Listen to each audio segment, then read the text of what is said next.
Welcome student. आज का हमारा विषय है शक्ति सिद्धांत। हम राज्य की उत्पत्ति के सिद्धांत देख रहे थे, जिसमें हमने पहले देव्य सिद्धांत देखा है। अब हम शक्ति सिद्धांत का अध्ययन करेंगे। राज्य की उत्पत्ति का शक्ति सिद्धांत यह बताता है कि राज्य का निर्माण शक्ति या बल के आधार पर हुआ है। दूसरे शब्दों में राज्य का एकमात्र निर्माणकारी जो तत्व है वो शक्ति है। इस सिद्धांत के अनुसार आरंभ में शक्ति का प्रयोग अधिक बलवानों ने कमजोरों को दबाने के लिए किया। इसी प्रकार कम शक्ति वाली जातियों को अधिक शक्ति वाली जातियों ने दबा लिया। इस प्रकार शक्ति के प्रयोग से संगठन बनने शुरू हो गए और धीरे धीरे इन्हीं संगठनों ने राजनीतिक संगठन का रूप ले लिया। तो इस सिद्धांत का मानना है कि जो शक्तिशाली व्यक्ति के द्वारा कमजोर को दबाया गया वही राज्य की उत्पत्ति का कारण बन गया। शक्ति सिद्धांत की कुछ फेमस कोटेशन हैं जो आमतौर पर कॉम्पिटिटिव एग्ज़ाम में पूछी जाती हैं, तो हम उनकी चर्चा कर लेंगे। ये कोटेशंस को आपको याद रखना है। ये शब्द देख के पूछेंगे कि ये शब्द या ये परिभाषा किसकी है, तो आपको विचारक बताना होता है। तो इसमें बुलंदशैली की प्रसिद्ध कोटेशन है, राज्य हिंसात्मक और आधिपत्य की रचना है, यह शक्ति के आधार पर टिका हुआ है। तो हिंसात्मक अधिपत्य की बात किसने की है? बुलंदशैली ने। उसके बाद शक्तिवादी विचारकों में आ जाएंगे डेविड ह्यूम। राज्य की उत्पत्ति उसी समय हुई होगी जब किसी मानव दल ने नेता के शक्तिशाली और प्रभावशाली होकर अपने अनुयायियों पर अधिकार जमाकर अपना शासन स्थापित कर लिया होगा। अनुयायियों पर अधिकार जमाने की बात डेविड ह्यूम ने। वाल्टेयर, ये तो बेटा बहुत बार कोट आया हुआ है, 1996 में, 4 में, मानो हर दूसरे एग्जाम में ये कोटेशन तो आती है। प्रथम राजा एक योद्धा था, ये वाल्टेयर ने कहा है।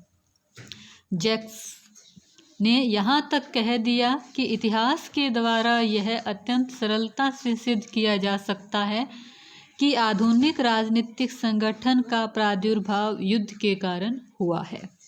तो शक्तिशाली योद्धा था, ये वोल्टेयर के शब्द हैं। ये IAS, RAS, स्कूल लेक्चरर, बहुत कॉम्पिटिटिव एग्जाम में है, तो ये तो आपकी उंगलियों पे होना चाहिए। पहला योद्धा वोल्टेयर। अब हम देखते हैं कि शक्ति सिद्धांत की मूल विचारधारा क्या है, किन सिद्धांतों पर वो काम करता है। तो उसके अंदर है, शक्ति ही राज्य की उत्पत्ति का एकमात्र तत्व के रूप में उभर कर सामने आता है। शक्ति व्यक्तियों को कमजोर व्यक्तित्व पर आधिपत्य स्थापित करने का परिणाम है। शक्ति ही न्याय है, ये आपने मुहावरा सुना होगा, जिसकी लाठी उसकी भैंस। जो शक्तिशाली है उसके हिसाब से डिसीजन हो जाते हैं। आज भी बाहरी सुरक्षा और आंतरिक शांति बनाए रखने के लिए राज्यों को शक्ति पर निर्भर रहना पड़ता है। इतिहास में इस बात के अनेक प्रमाण मिलते हैं कि राज्य की स्थापना शक्ति का परिणाम है। सभी जानते हैं कि स्पेन और लंबोर्डी के राज्य इसी प्रकार स्थापित किए गए। तो जो शक्ति सिद्धांत का इतिहास और विकास है वह काफ़ी पुराना है। जैसे देव यह उत्पत्ति का सिद्धांत है, उसी प्रकार शक्ति का सिद्धांत भी काफ़ी प्राचीन समय से चला आ रहा है, जो मानता है कि शक्तिशाली का हित ही न्याय है, वही शक्ति है। तो इस प्रकार हमने शक्ति सिद्धांत को देखा, और उसका अगर हम व्यवहार में बात करें तो व्यवहारिक रूप हमें जर्मनी और इटली में देखने को मिला। जैसे बिस्मार्क ने रक्त और लौह नीति अपनाई और शक्ति उसकी नीति का प्रमुख आधार रहा। शक्ति के और कौन से उदाहरण है भाई?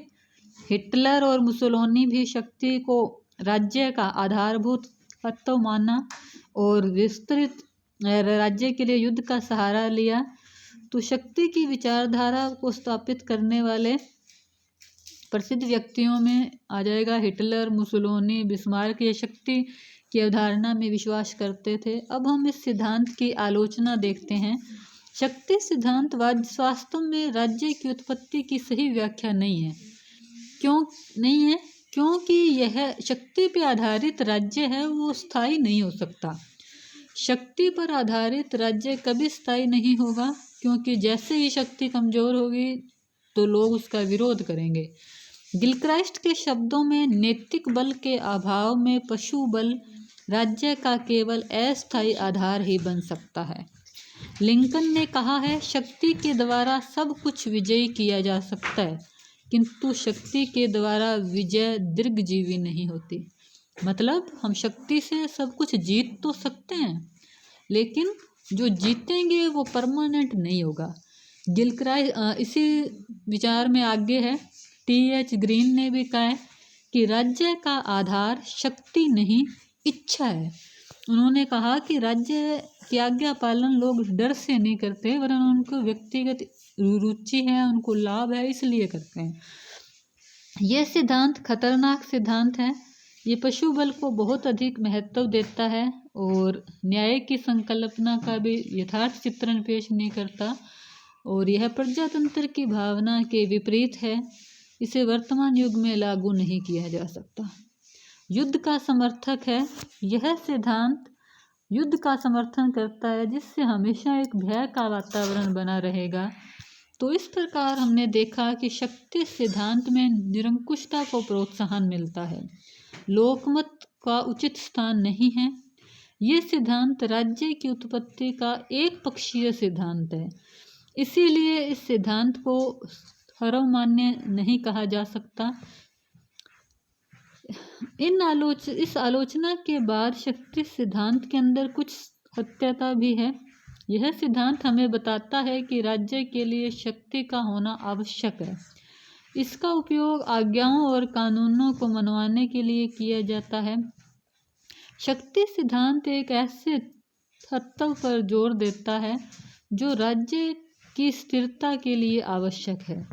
फिर भी हम रूसो के इस विचार की अपेक्षा नहीं कर सकते कि शक्ति के सम्मुख व्यक्ति आज्ञा पालन के लिए विवश हो सकता है, किंतु शक्ति पर आधारित किसी संस्था को न तो स्थायी रखा जा सकता है, ना ही कोई नैतिक आधार है।